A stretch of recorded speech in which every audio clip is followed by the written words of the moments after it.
What's up, everybody? How's it going? So I wanted to ask a question. What exactly is essential travel?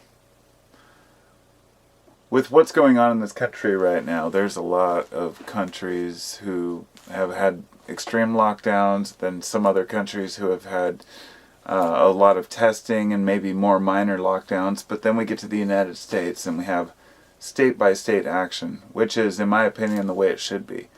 In other words, I'm not blaming the federal government 100% for not taking responsibility. I don't give a shit what the federal government does. I gave up on them long ago. I care about my own state government to take action. Jay Inslee is my state, he's the guy, so whatever he says goes, right? If they want to do a full-blown lockdown, they do a lockdown. My state of Washington had the most viral cases in Seattle, more than any other state by far, and we were the first. But we still haven't done a lockdown yet, whereas Oregon, who has had less cases, has a harsher mandate with like fines for traveling without permission. You have to have literally fucking papers to travel. And then they're talking about New York, how they're going to door in Rhode Island to check to make sure New York citizens are quarantining themselves if they're traveling. And I thought about this and I was like, the question I'm asking here is, what exactly is essential travel? I'm amazed that most Americans are pretty cooperative. I would say most Americans are overly compliant. I'm pretty stubborn. I went camping. As long as I'm not near people, I have no issue with it. But this is the question I had. This is my press ID, which is really just from CFAPA. And if the CFAPA, if you will, .org is the Constitution First Amendment Press Association. And you can go online and you can get this credentialed press photographer pass when it has a thing on the back that you can hand to cops and to officials who try to tell you that you can't be somewhere or you can't film somewhere.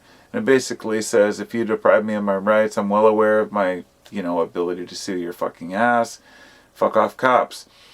And that's kind of how I feel in this case too. Like, I don't need police to tell me where I can and cannot be. I grew up, I'm an adult, I'm almost 45 years old, I've seen a lot of shit in this world.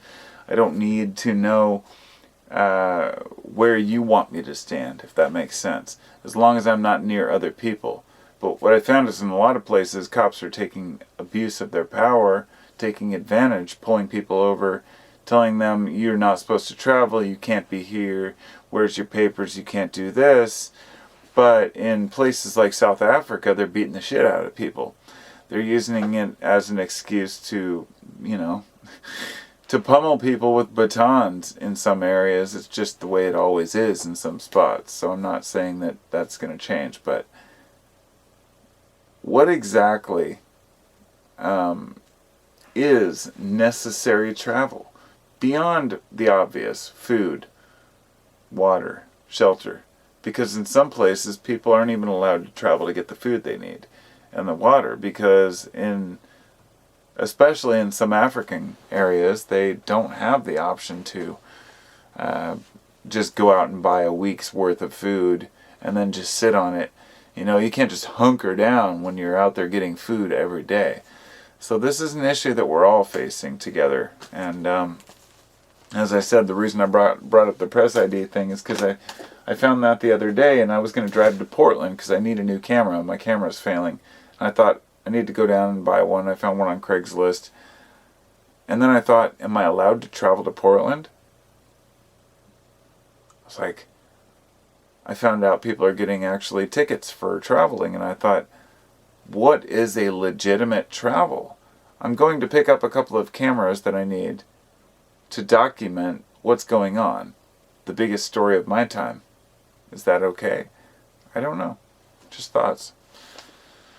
I don't know what else to talk about or what else to think about. That's my ramble. Peace.